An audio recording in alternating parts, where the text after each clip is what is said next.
Greetings, everyone. It is such an exciting time of year, and as Chancellor, it's my pleasure to address you today and to welcome you to the beginning of our 24-25 academic year. As I've mentioned in my previous briefings, I always want to use these webinars as a continued opportunity to communicate with our team and to be open and transparent with you about the happenings at the district office and beyond. Few housekeeping things to go over first.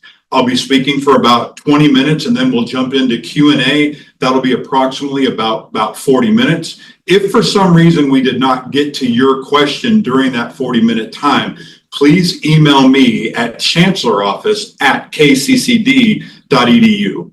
And so since I started at the district 6 months ago on March 1st, one of my original pledges to you, our team, was to be actively involved and listening to members of our community. So our district remains a thriving educational environment for our students, for our faculty, for our management, our staff.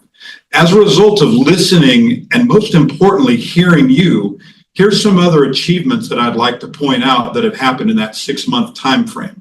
We've instituted consistent communication touch points, including this webinar series. I've reviewed many times over the results from the culture survey and made several commitments based upon your feedback. Hosted so far 14 focus groups among faculty, classified staff, and management at all 3 of our campuses, with upcoming faculty focus groups scheduled to begin this week at Bakersfield College. I'll start quarterly meetings this fall, as I've said in the earlier focus groups, across the district. So I'll continue those focus groups in the fall and in the spring. And as a reminder, those focus groups are simply to check in and see how you're doing. How are we doing as a district as we seek to empower our students along their educational journey? And the last thing I would point out as achievements is we've initiated the beginning of the 25 through 2030 current CCD strategic plan, of which I'll talk more about in just a couple moments. So the other thing too is that I want you to know the emails that I've sent to you, the emails I've read from you, I've heard everyone's impassioned commitment to make our district a better place to work, to live, and to learn. I share that commitment wholeheartedly, and I want to transparently communicate all of our ongoing and future efforts so we can make this vision a reality. In absorbing your feedback and implementing these things that I've learned from you across our district, I've come up with 4 core areas of focus that I want to share with you today. Those are access, opportunity, success, and probably most importantly, hope. Hope that we can create a community where every student, staff, and faculty member can achieve their own greatness and in their own way contribute to a brighter future for all. And so I want to take the opportunity today to introduce to you, our team, the Empowering Potential campaign. This is a campaign that I'm going to personally oversee, and it's designed to unlock the potential of every member of our community through strategic investments, enhancing efficiencies, expanding our academic offerings, and strengthening our community partnership. I think we would all agree that empowerment propels our students and community to new heights of success. I will communicate often about how our district is strategically planning and, of course, executing on these commitments. So I hope that we can all be proud of what we've accomplished together. Today, I want to share with you some achievements we can point to in each area of these foci. The first, again, is access. So the first core area is access. We provide, as you know, accessible and affordable academic programs for students at all stages of their career path so they can earn necessary credits towards a degree, a credential. Maybe they want to transfer to a 4-year institution, whatever they need to do to enter the next phase of their life. And as you know, whether our students are graduating from high school, joining the workforce, or transitioning from another profession, or just looking for the chance to keep going with their education, they should be able to access whatever they need to be successful without incurring high financial debt. This is the time where I give you some trivia, but do you know that the current amount of student debt in our country exceeds $1.8 trillion. As an educator, it saddens me to see so many potential students pass up on an opportunity to pursue a degree simply because they can't afford or they can't access a quality educational program. And to really put that into perspective, as of this year, compared to the average annual tuition at UC or CSU system institutions, our tuition is on average 82% lower. I want to repeat that again, not 8.2, 82% lower, thus making community colleges in California the biggest value and an affordable option open to everyone. With this, I believe we can all agree that education should be accessible to anyone. Let's continue to work together to ensure that anyone in our service area who wants to learn can access educational opportunities at our district. With access also comes opportunity. The second core focus is opportunity. So KCCD, as you know, is an essential part of our 5-county service area. We have a history of embracing opportunity, and I have just a few examples of how we're fostering innovation through opportunity. So over the weekend, I sent a letter of support to Governor Newsom regarding Senate Bill 895. If you're not familiar, Senate Bill 895, if it's signed by the governor, would allow 10 community colleges to participate in a pilot program to offer a Bachelor of Science degree in nursing. And of course, as you know, the communities served by our district desperately need additional nurses. The California Department of Health and Human Services has identified Bakersfield, Porterville, and Ridgecrest all as registered nursing shortage areas, or RNSA. SB 895 is designed to help build capacity among community college nursing programs and assist in meeting critical workforce needs throughout our state. I will absolutely keep you posted on the progress with this important piece of legislation because, again, remember, there are 10 institutions that will become part of the initial pilot program. Recently, I met with Congressman Vince Fong, and we talked about opportunities for him in his new role to support the great work that you do. One emerging area is artificial intelligence. Congressman Fong is the sponsor of bipartisan legislation that, if passed, will establish up to 8 artificial intelligence excellence centers at community colleges across the U.S. So again, if this legislation passes, in the United States, there will be 8 AI centers of excellence. Imagine if we had the opportunity to be one of 8 centers of excellence leading research and development into artificial intelligence at the community college level, and then, as we do so well, sharing our findings with our colleagues throughout the United States. I'll keep you posted on the progress of that legislation.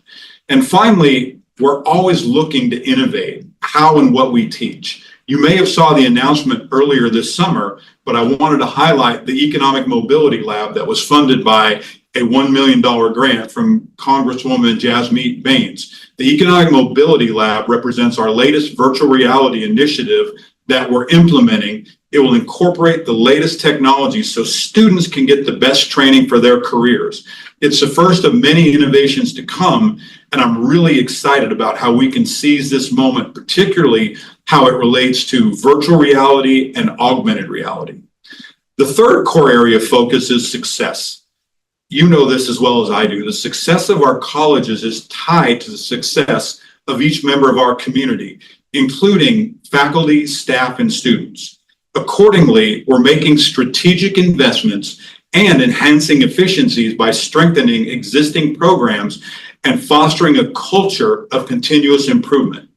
I've heard the top concerns of our staff, including the need for leadership and professional development, as well as a need for a more comprehensive training and orientation program. In my last briefing, I mentioned that we would be rolling out mandatory training for managers in the fall.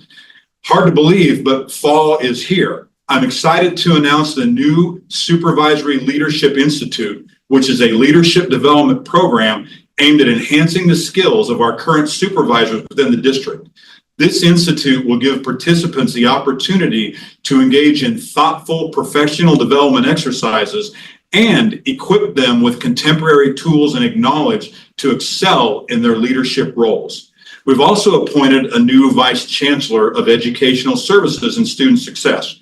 Dr. Stacy Pfluger joined us on August 12th. Her role is to promote efficiency and further enhance student outcomes. This role focuses on implementing strategies that support academic achievement and career readiness among students, while also enriching the teaching experiences for our faculty. The Vice Chancellor's initiatives will include developing new support services, strengthening existing programs, and fostering a culture of continuous improvement. As I've said in other webinars, I continue to study the district office organizational chart. I'm always looking for ways to become more efficient and effective. I have one recent change that I'd like to communicate to you today. Our Vice Chancellor for Workforce Education, Dr. Trudy Gerald, retired in August. Moving forward, I have made the decision we will not refill this position. Rather, we will revise the job description for the Associate Vice Chancellor for Workforce Education. This position will serve as the Chief Workforce Education Officer for our district. I made this decision based upon several factors. One of those being my background and expertise in economic and community development. This change will allow me to contribute more to our district and serve as an even more powerful catalyst for economic development, thus allowing for a more flexible response to meeting workforce needs of our partners. Not to mention that as a district level, we will eliminate a vice chancellor position from the district budget. I mentioned earlier strategic planning. So using an innovative new model, the foresight model, we're moving forward with the creation of a new 5-year strategic plan for the district and our 3 colleges. Each of these plans will come before the Board of Trustees in May 2025 for the first reading, with the final reading in June 2025.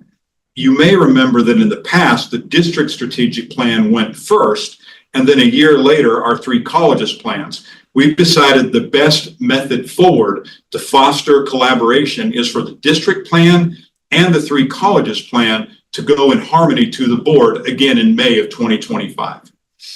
The final area that I want to touch on before I get to your questions is hope. Probably the most intrinsic value of what we do. Team, I can tell you what a life with hope looks like. There was a point in my life, I may have shared some details with you as I've gone throughout the district, where I didn't have very much hope in my own future. And when you don't have a lot of hope, it justifies the actions that you take, or in some cases, the actions you don't take because you're not striving to be better. You're surviving, and quite frankly, you may reach a moment in time where you don't expect to live past past an age. For me, higher education was my new hope.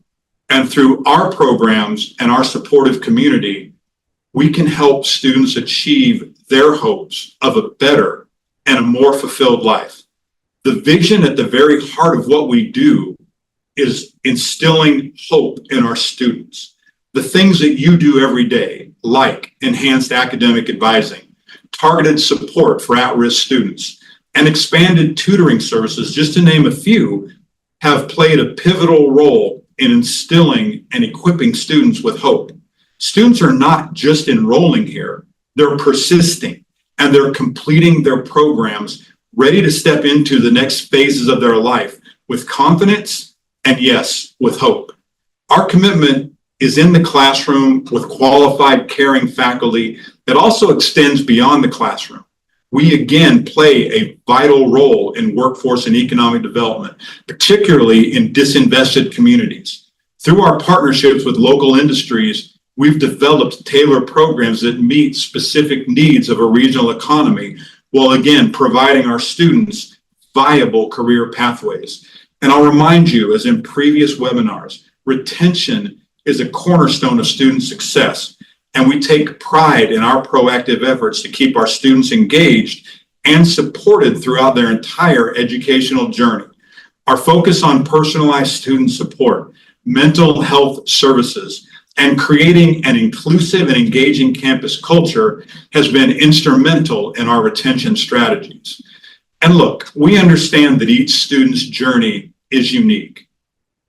And just like me, I hope that you endeavor to meet our students where they are and provide them with resources and encouragement to stay the course, because you know what? They can accomplish great things. Sometimes they just need a modicum of confidence that they can do this, that they can achieve whatever that end objective is. I really appreciate the opportunity I've had over the last 6 months to listen to you.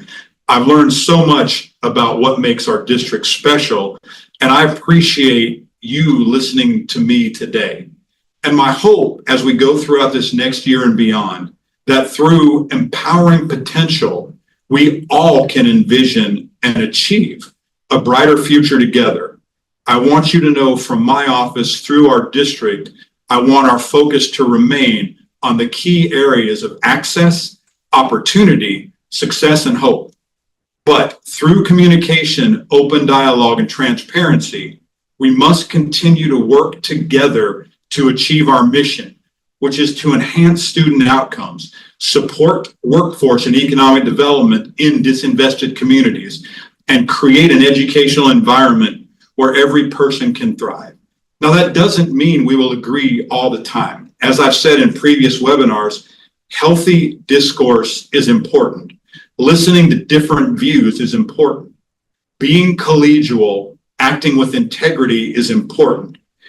Because at the end of every day when I leave here, the question I have is, how did I instill hope in a staff member? How did I instill hope in a faculty member or a management team member? Or how did I empower them to help students achieve hope that maybe they never thought they never had in their life? And so for everyone here, as we begin a new academic year, thank you so much for what you do.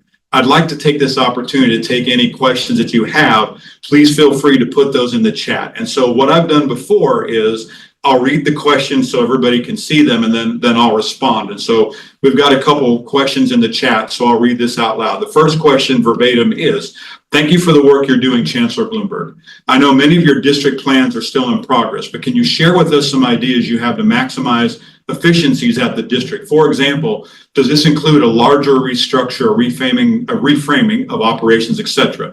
Great question. So that restructure has begun, as many of you know. The latest part was to ensure that we filled the Vice Chancellor for Educational Services and Student Success. The Chief Academic and Chief Student Success Officer will be critical to our retention strategies that will be included in the new 2025 through 30 strategic plan. I mentioned a couple moments ago, streamlining workforce education. To give you a little bit more information, workforce development and the former vice chancellor position reported directly to the chancellor. In the new streamlined model, the associate vice chancellor for workforce education will report directly to the vice chancellor for educational services. This will allow workforce education to be realigned with educational services. As I mentioned earlier, as chancellor, it will give me the opportunity to work with the new associate vice chancellor and the vice chancellor of educational services on our workforce related curricula, programming, and credit, non-credit areas, however I can leverage my expertise to help. And so there is more work being done on the organizational chart. Again, at the end of the day, I'm interested in two things. How do we become more efficient and effective as a district? And how does a district reduce the amount of funds that are contributed by our three institutions towards our operations? How do we become more efficient? We are a service-based organization at the district office. I want to ensure that we have people at all levels who understand that we're here to serve. As chancellor, I am here to serve our district, our students, and our team members throughout 26,000 square miles. So thank you for the question. The reorganization's continuing, but in the first 6 months, I'm really excited about where we're going because we've been able to reduce our operational costs, and I believe become more efficient. Part of that efficiency, I'll just mention quickly, is working towards a more cogent, focused model of professional development. I think that you would agree that the district needs to play a role in working with our colleges in professional development. So the next question is, good day, sir. How will you gauge the effectiveness of the leadership training, and what is your strategy to address leadership shortcomings post-training? Thank you. That is an awesome question. So what I was talking about a moment ago was, here's a word that I think is really important, and that is accountability. How do we hold ourselves first accountable for actions, and then how do we hold others accountable for their actions? So one of the things that I've socialized during all of the focus group meetings is I'll be sharing the information that comes from the focus groups with everyone once I finish focus groups at Bakersfield College this week and on September 20th. That information will be shared with our campus presidents. One of the things I'm going to ask the presidents to do, because as you might remember from the culture survey, we really need to focus on collaboration. So here is one of the ways I will make sure that happens. I'm going to ask our campus presidents to work together on some of the common threads expressed in the culture survey, as well as the follow-up focus groups that I've held. If we work together, it would seem to me that the perfect place to start with our campus presidents and myself, looking at some common threads and then seeing how we can address those effectively. Next, I'll be asking campus presidents to work on issues that may be more focused on their institution than the other two colleges. Finally, there'll be conversations between the campus presidents and I. I will be re-looking at the way we evaluate our key personnel, meaning campus presidents and vice chancellors at the district level. I suspect in this revitalization of our performance evaluations, you'll see some measures in there that will look at how did our presidents respond to the culture survey? What things did they put into place? Understanding, of course, we cannot accomplish everything in 1 year. But as I've said to you throughout my tenure, I will be personally invested in this throughout my time as chancellor. But I think you'll agree the next 12 months are critical for us to work together to have this empowering culture that I so desperately want us to have. So if it makes sense on our last question, working with the campus presidents, continuing to be visible and authentic on our campuses. As I said earlier, I'll be making more focus group visits in fall and in spring. I want you to know who I am. I want everyone here to know that I care about you as an employee and I care about your success. The next question is Chancellor Bloomberg. Thank you for the opportunity to ask questions. I'm going to put this mouse down real quick. Recently, a GMC Hummer EV truck was purchased by one of our departments, which has raised some concerns given our usual practice of acquiring more cost-effective used fleet vehicles. Is there a specific initiative or grant supporting the evaluation of electric vehicles that justified the purchase? Additionally, could you provide some insight into how such a high-cost choice aligns with our district's budget priorities and procurement policies, considering there are more affordable EV alternatives available? I'm going to make some suppositions here. I will also need to follow up on this. So my first supposition is this question is in relation to an agenda item that came before the board over the summer to purchase a GMC Hummer EV for use at one of our campuses. This is my memory. I believe the total cost of that vehicle outfitted with the various items that would be in there was around $330,000. I may be off about that. So whomever answered the question, I will also be sending out another email because I want to make sure that I'm telling you the correct amount. But from memory, I believe it was $330,000. I will check to see if there's a grant supporting this purchase. I would say that it's important for our district to have different ways of recruiting. Is $330,000 a lot of money? Of course, I think we would always agree with that. But I would also say that if you look at that from another trajectory, that if we recruited maybe 50 students over the next 3 years, if they were full-time FTES, that would equate to the cost of the vehicle. So sometimes I think we need to look at the initial cost, certainly. But my bigger question is one of ROI or return on investment. What kind of return on investment will we get for this? But I will come back with an email to everyone to fully answer the question. I'll want to make sure that I verify and validate the cost. And if there is a grant supporting this, and I'll provide you the entire district with any other information or rationale for the purchase of the vehicle. I understand that we always need to be careful We always need to be deliberate when we purchase things, but we should also expect a return on whatever that investment is. So again, thank you for that question. Waiting for a couple other questions to pop up here. Couple other things that I'll remind you of from the Chancellor's office. I mentioned strategic planning earlier. The district strategic planning committee is being put together. Our college strategic planning committees are also being put together. So over the next 9 to 10 months, I'll probably focus a couple webinars on where those planning processes are. I expect our campus communities to be involved, but as you might suspect, we also need individuals leading that charge on East Campus. So just to remind you of the strategic planning process, and the foresight model looks at different scenarios and looks at the future state of our district and says, in 5 years, where do we want to be? In 10 years, where do we want to be? And so I'm particularly excited about this model as we move forward. So I don't have any other open questions at this moment. I'll pause just to make sure that I'm giving opportunity for anybody who has questions. Again, if you have other questions that you would like answered, you can please feel free to email me. For those that have reached out after the focus groups, I just want to say thank you for all of your communications. I have worked very hard to ensure that I've followed up with each of you. I've had many individual meetings. I really, really appreciate all the candid conversations we have. The next question came up that says, what was the rationale in extending sessions from the classified focus group invite to 20 plus people? Many participants can risk diluting findings.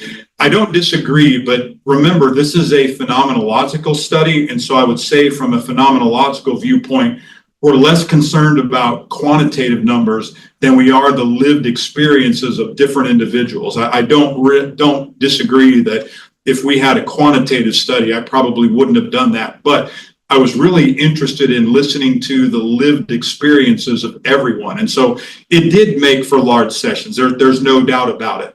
We thought about many different models and holding those to 20 people per session, but I wasn't sure logistically that would be very efficient and effective, but I'm certainly recognizing that any findings with a large group of people can be diluted to a certain point.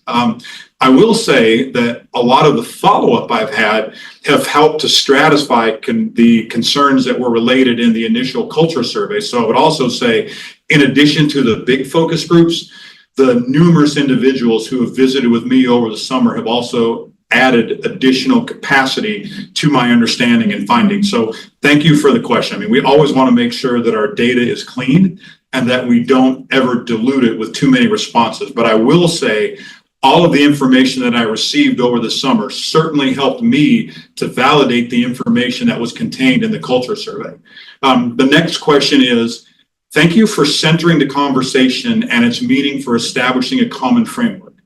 How and how often do you plan to measure through each college department and employee the 4 core area objectives of access, opportunity, success, and hope to deliver key results? So awesome question. So here's the thing. I want to talk for a moment about an acronym called KPI, and that is Key Performance Indicators. So I think we would all agree that we just talked about 4 KPIs: access, opportunity, success, and hope. So the interesting thing to me is hope can be a difficult thing to measure. So can access, so can opportunity, so can success. But I think my answer to the question is we're going to start to define what those mean through this year. But more importantly, those need to be codified in the next iteration of the strategic plan.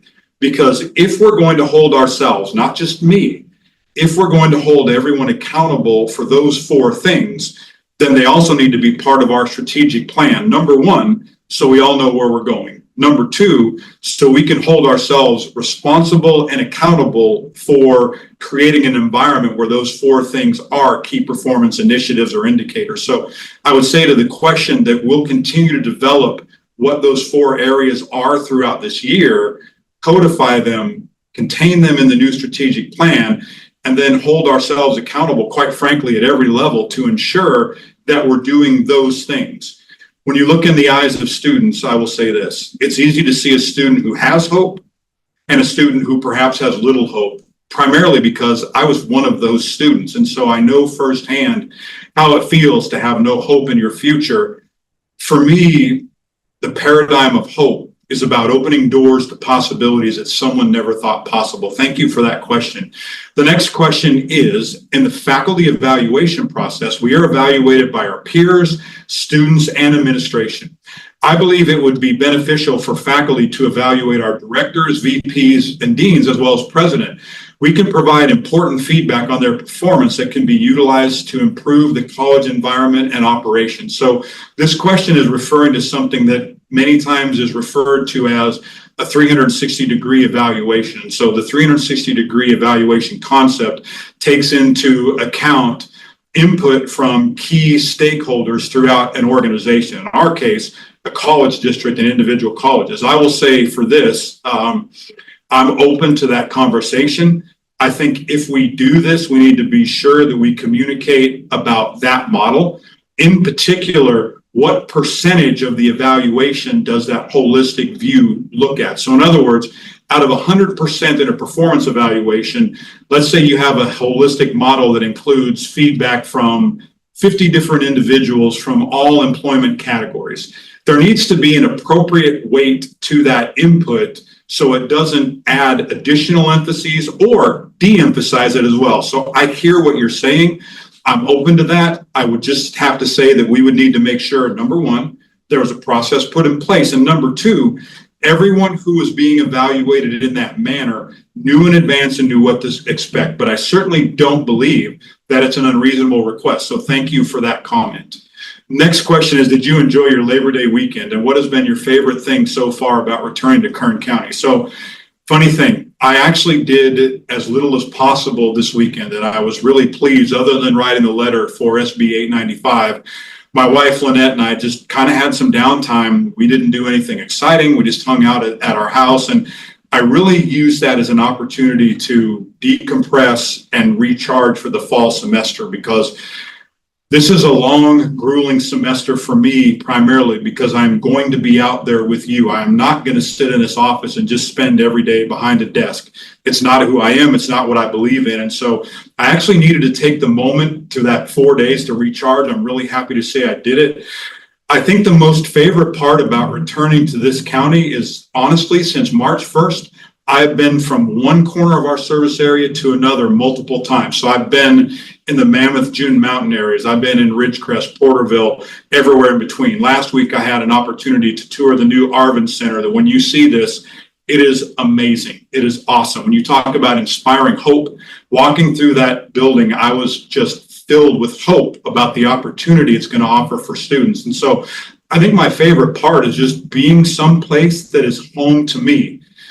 Having been all over the country the last 20 some years, I was at places and that's where I was at. But if it makes sense, it didn't feel like home. Kern County is my home and I'm just proud to be here. So thank you for the question. The next one is, what avenues are being established for folks who are still worried about retaliation during this time of cultural shift? So thank you for the question. I want to be clear now, as I've been throughout all of our focus groups, there is no room nor tolerance for retaliation in any form. One of the things that I've embedded in the Supervisory Leadership Institute is how to conduct effective performance evaluations. I guess there's two things: how to conduct effective performance evaluations and how to conduct progressive positive discipline. Those things are key to our managers understanding how discipline should work and how it shouldn't work, how it should start, how it shouldn't start. I would say that in part. I would also say that if there are still examples of retaliation, I'll reinforce the same thing. If it's serious enough that you believe I need to know, as I've done all summer, let me know. Again, I've had individual confidential meetings with people in my office via Zoom, just to talk through issues that were important to that person. I don't ever want to denigrate anyone's definition of retaliation. If it feels real to you, then it's real to you. I continue my commitment and my pledge to everyone that if there are issues, you need to continue to let me know. Obviously, we can't keep doing that forever because, look, we have to hold everybody in our district accountable for being a collegial, respectful, professional leader. I don't ask anything of anyone else that I don't ask of myself first, and that's to be collegial, to garner respect, and to ensure that I'm holding myself accountable first. So if there are any issues with retaliation, as I've said all summer, if you're concerned about that, please let me know. There's a next question that also deals with retaliation, but I'm going to read the whole question. So there is still concern about retaliation. The sentiment is we don't have anywhere to go. Our HR is not here to ensure a safe space. We still have bad apples that we are being asked to provide more opportunities to them to see if their behavior changes now that we have new leadership. As people come forward, the outcome has been negative. What is the expectation regarding HR and the service they provide in these instances? So as people come forward, the outcome has been negative. I'm going to ask a question. I'm guessing that you're referring to the outcome of the interactions with human resources has been negative, but that's a supposition on my part. So regarding that, moving forward, again, I would really encourage you to reach out and let me know. And yes, we do have a chain of command in this district. Every level has chain of command. However, after reading the culture survey probably 30 times by now and going over it just to make sure I'm ultra focused and listening to your comments in focus groups, I will continue to avail myself over the coming months to ensure that we instill the culture I just talked about, empowering potential. If we instill that culture in our workplace, then it becomes exponentially simpler to impose that culture in our students as well. So I would say, please let me know if there are examples. HR is like any other functional area. We need to ensure that our functional areas are doing two things, and I mentioned them earlier. Are they efficient and are they effective? If areas are not efficient and not effective, whether that's at the district office or our campuses, we need to look at those areas. We need to be deliberate, and we need to start asking questions about how do we become, more efficient and more effective. And as always, I'm open to input. I'm open to your ideas. Not one person can take us through all of this. I intend to lead. I intend to be authentically engaged, but I need our team locking arms with me as we move forward with building the kind of culture I believe everyone wants throughout our district. The next question is, currently management can choose who evaluates them. Do you plan to change that? I would say that I plan to look at that, yes. I'm not aware of all the procedures that management uses to evaluate them, but I'll go back to the earlier question. So we had an earlier question about sort of the concept of a 360 degree evaluation. So typically in those kind of evaluations for that holistic input, the person, whomever that may be, whether it's at a higher ed institution or an other organization, doesn't choose the individuals to participate. So I would say this, I'm absolutely open to looking at that differently. Again, so long as we're upfront, we're open, we're honest, we're candid, everybody knows what's going on. What I don't want to do is have any mystery in our operations. I want everyone to know because there shouldn't be any secrets. The next question, can you discuss if our district will support Proposition 2, which will appear on the upcoming election ballot in November? Is our district strategizing to benefit from this proposition? So if I remember correctly, Proposition 2, I believe, and someone can correct me if I'm wrong, is dealing with the bond issue that relates to community colleges. I believe, if this is the same one I'm thinking of, that bond issue also includes CSU institutions and UC institutions. And so for us, the percentile, if in fact I'm recalling the bond issue correctly, isn't a large percentile, but I do have some thoughts about how we may be able to use that to help leverage projects at our three colleges. But again, if I'm tracking correctly, Proposition 2 deals with a ballot initiative that would establish a bond issue throughout the state. And so one of my concerns I have about the bond issue is the portion, even though it's in the billions of dollars, the portion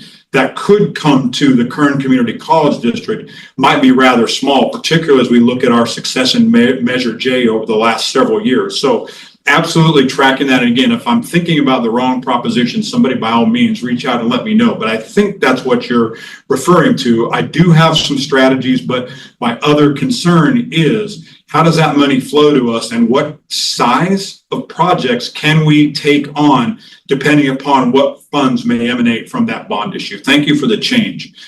This next question is, with all the changes happening at the district office, morale has taken a huge decline. What are your plans for boosting morale and providing security to all current employees? I would say the same thing that I say to everyone else. If you have concerns about morale, if you're here at the district office, then come and see me. I'd probably push back a little bit on that, and I'm not certain that I'm seeing a huge decline. I think that a lot of the changes have reinvigorated people that real actionable change is happening. But if there's pockets where someone is still feeling like there's a decline, then by all means, come see me, send me an email. We can have a Zoom meeting. If there's things I'm not aware, I'm happy to have that conversation with you. And so I would say that my plan to boost morale and make sure that people know that they're going to be here is to have real deliberate conversations at any level. I hope that one thing people have learned about me in 6 months is that I will have a discussion with anybody, anywhere, at any time about anything, because my commitment to you as chancellor is that I'm one of you. I'm not they. I'm not them. I'm not that amorphous group here. I'm the person who's engaged in real work with you to help our students, but I can't resolve every problem if I don't know. And so to the previous question, if you're in a specific area seeing a huge decline, one, I'd like to know about that area. And two, I'd like to see some specificity about that, because together, I'm pretty confident that we can figure our way out of that situation and instill more positivity. Thanks for the question. The next one is, thank you for emphasizing that there is no room for retaliation. Unfortunately, it doesn't translate real time when you have two VPs at Saracoso married and managing student services and instruction. Is there anything being discussed to address this conflict of interest? So let me talk about conflict of interest first. I've read our board policies for many different reasons, primarily to ensure that I know what's in them and I understand them. The conflict of interest policy right now, and again, unless I'm wrong, doesn't prohibit that relationship. I won't comment on whether it should or shouldn't be. I'm going to speak strictly from the current board policy and say that that policy doesn't forbid it. What I will say is that in real time, across the district, whether it's at Saracoso, the district office, Bakersfield College, or Porterville College, we have to be intentional about our efforts, and we have to be authentic about leading our institutions, again, whether it's a district or any of our colleges. I think it's important that we also understand that we hold ourselves accountable. I hold myself accountable. I hold the presidents accountable. I expect all of our campus presidents to also hold their personnel accountable. So I would also say, if there are issues there, then there needs to be a larger conversation about what those may be. And again, the theme since I started on March 1st, self-accountability overall, holding myself accountable, and then ensuring that we have an environment where we're upholding the levels of accountability throughout our entire organization. The next, question is, what tips do you have for new managers who want to inspire a positive workplace but inherited one with many historical concerns? I would offer you the opportunity to reach out and have a conversation with me if that would help. I would say in this sphere with limited time, here's the number one thing I would tell you to do. Be honest and be candid and be authentic and listen to people. I would encourage you to have, I'm not sure how many people are in your area, so depending upon the number, it may be more difficult to do what I'm about ready to say. I would sit down with people individually, if possible, and just ask. I have learned so much by asking questions and listening to people throughout our 26,000 square miles. I could not come up, nor could I conjure up that knowledge on my own and expect it to be authentic. So I would say, if you're a new manager, be authentic, be real, be a real person.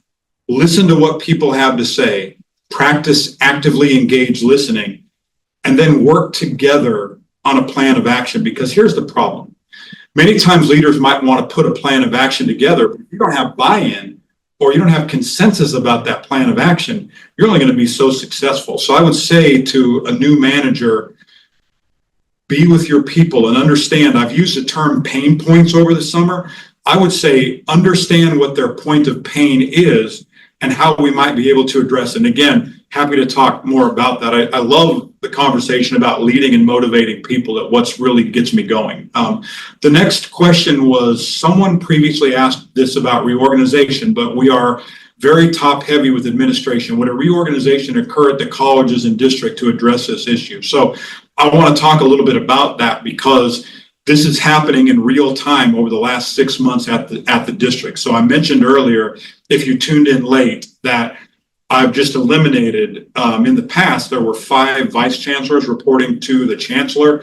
I've eliminated 1 vice chancellor position as of September 1st. So that position's gone away. We had an existing associate vice chancellor position that will assume some of those duties. I will assume some of those duties as well, because I think it's more flexible, it's more concentrated. So the answer is yes.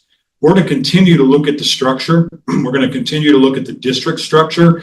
As you know, I chose to fill the Vice Chancellor for Educational Services because I felt like that was an important service position to our colleges. I don't intend to have a deputy chancellor moving forward. I intend to have the chancellor and cogent, authentic leaders as vice chancellors who are here to solve problems and work together with our college community. So I hope that helps answer that question a little bit more. The next question was, what protections will you make for management because we feel in the crosshairs we're being grouped in with a few bad managers? Absolutely understand that. Just being candid and real. If you look in our culture survey, there are a lot of comments about managers. I'm not naive. I've been in this business for 30 years. I do not believe that every manager we have is inherently bad or is out there doing bad things because they can. I would say protections for managers. If you are doing your job and you are being efficient and you are being effective and you're not retaliating and you're leading and you're putting students first, you're having real conversations, that's the kind of leadership that I practice every single day. So I understand inherently feeling like you're in the crosshairs because there's been lots of talk about managers across our district. One of the reasons I've chosen to have that kind of conversation is because I wanted all of our managers to be included in the Supervisory Leadership Institute because I wanted the level set. I wanted to make sure that all of our managers had contemporary knowledge, skills, and abilities. For example, one of the modules we'll cover is leading and motivating a multi-generational workforce. We have 4 different generations in our workforce today. If you don't understand their specificity in managing Gen X versus millennials versus baby boomers, then it can be a hard task to lead that workforce on a daily basis. So I would say that I'm investing in our managers because I believe in you as well. I understand being put in the crosshairs, but if you are efficient, you're effective, you're authentic, you communicate, you do all these things we've been talking about for 6 months, there's not a spotlight on you. I need you to be engaged with me to ensure that we're empowering potential. Going back to the very subject of this webinar today, that you're part of a team who wants to empower potential. The next comment is, excuse me, we're feeling heard more now than ever thanks to your efforts, Dr. Bloomberg. We support you in the work that you're doing to make real change. Many did not respond to the culture survey for fear of retaliation and concerns about anonymity. Many are watching to see the way information is gathered and is being used for effective change across the district. Maintaining an openness to honest feedback through anonymity is an ongoing manner is likely the only way to reach those who have already had a negative experience. Will the culture survey be an annual process? So a lot to unpack there. So let me say this. I don't know that the culture survey will be an annual process. I'll tell you why. What I don't want to do is have people have post-survey traumatic stress syndrome and I survey you too much, because at a certain point, people are like, dude, I get it, but that's enough, right? So I do think we need a regular cadence to our surveys, but I don't know that doing it every year. I think rather what I'd like to do is sort of the focus groups that I will hold multiple times this year. I think in the future, what I'd like to do is ensure that I'm on each college campus at least one full day every academic year to have ongoing dialogue. That's not necessarily a survey, but at the same time, if I'm promoting a real authentic relationship with you, our team, then obviously I'm expecting our leaders at all levels to do the same thing with their team. So I don't know that we would do the survey every year, just again, simply because there is this thing called survey fatigue. Rather, what I want to do is stay engaged with you and then administer the survey when it makes sense. But thank you for that question. The next question is, how can you help support adjuncts in gaining more rights on campus? Morale is low because we are often viewed as temporary staff. Let me say this about adjuncts. As a former campus president, we could not have succeeded without dedicated, passionate adjuncts. So I would be really interested in having some conversations with our adjuncts, with our academic senate, and with other academic leaders about how we can help adjuncts. Because you're right, so many times adjuncts are viewed as somebody who fills a section because we couldn't find another way to do it. Quite frankly, adjuncts are a key to empowering potential, again, of our students. And so if you're an adjunct and you're listening, I hear you. Please reach out to me, academic senate leaders, if we can have a conversation about that as well. I also want to thank our academic senate leaders. We've had a lot of conversations over the summer. I'm really enthused and excited about the work you're doing. But if I can help you support our adjunct professors, by all means, let me know, because adjunct faculty members are critical to our operations. So thank you for mentioning that. I really appreciate it. The next question is, over the last few years, excuse me, I've observed conflict centralized around the topic of academic freedom of faculty. Are there any considerations to evaluate and clarify our district's definition of academic freedom? Well, I don't want to box faculty, and I feel clarification might help settle some ongoing conflict. So look, as a former faculty member, I will say this: academic freedom is important. When we're teaching subjects, academic freedom is so important. I'm a fan of history. I'm a student of history. In my former role as a college president, my president leadership class, I taught a section on a group called the Little Rock Nine. If you're not familiar with the Little Rock Nine, it was 9 African-American students who were forcibly integrated into an all-Caucasian school in the 50s. An incredible story. I don't have enough time to get into all the detail, but I use that as an example because academic freedom is important to talk about subjects that might be uncomfortable. But in talking about those subjects, we need to maintain decorum. We need to maintain collegiality. I have no issues, and I'll put it on my list of things to do, to look at our definition of academic freedom to ensure that it's contemporary, that it matters to what we're doing in our classrooms. I'll give you another example. So recently I stopped by the Japanese relocation camp at Manzanar. If you're not aware, the United States had several relocation camps for Japanese Americans, by the way, during World War II, where people were put into these camps during World War II. We have a living, breathing example a couple hours away from our district. It's an uncomfortable topic, but to me, it's history. Lest we repeat the same mistakes, right? If we don't start talking about history and understanding its role. So, excuse me, I am not only an observer, but I'm a supporter of academic freedom. Absolutely have no issue looking into that. I'll put that on my list of things to follow up on, and we'll talk about that at a future webinar as well. Thank you for the question. The last question that I have here is, how do all the recent legal cases that are ongoing and the recent payout affect the district and the budget? As we are coming into potentially tighter budget years, how will this impact employees and positions? So here's the deal. Yes, there was a recent settlement. There are not myriad suits going on right now that I'm aware. Am I concerned about lawsuits? Absolutely. I'm going to pause just for a second to take a quick drink. I don't think there's any doubt that we're coming into not just potentially tighter budgets. I think in the next 24 to 36 months, we are going to be in difficult budget circumstances. As the writing on the wall, as an economic developer, I watch things in our state. I watch companies like Chevron who are leaving here. Whether you support petrochemical industries or not, the issue is those are high-paying, high-wage jobs. leaving our state, and we have nothing to support new jobs at that same level. So it's a bigger holistic picture to say that I'm concerned about the overall economy of the state.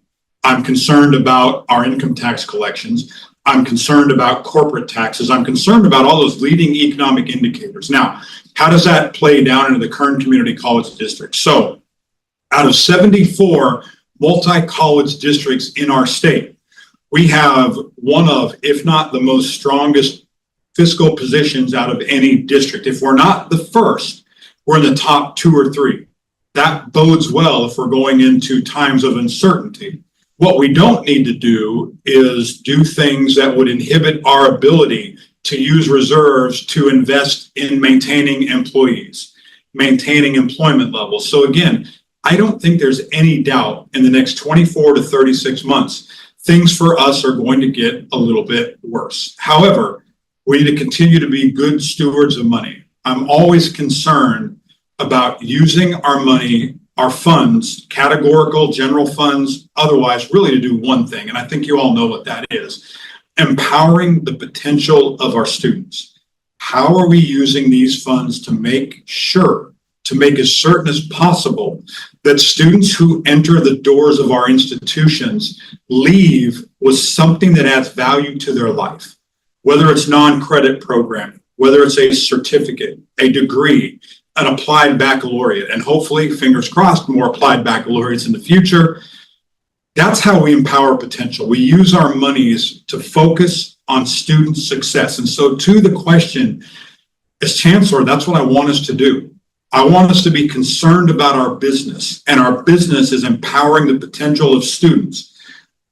There's other things that happen that sometimes we have to focus on, but listen, if all of us are laser focused on empowering potential, and we're collegial, and we're respectful, and we understand that there are differences of opinion, just like there are differences of opinion listening to what I'm saying here.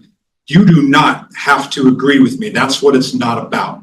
What I do want, though, is for us to agree that we will be collegial, we will be respectful, and we'll work together to empower student success. So if you have any other questions that we didn't have time, we've ran out of our time today, please send them to me. Just to reiterate, if there's other concerns that I need to visit, just as I've had ongoing conversations over the summer, I'll continue to have those ongoing conversations as we get into the fall and the spring terms. But again, I'm humbled to be your chancellor.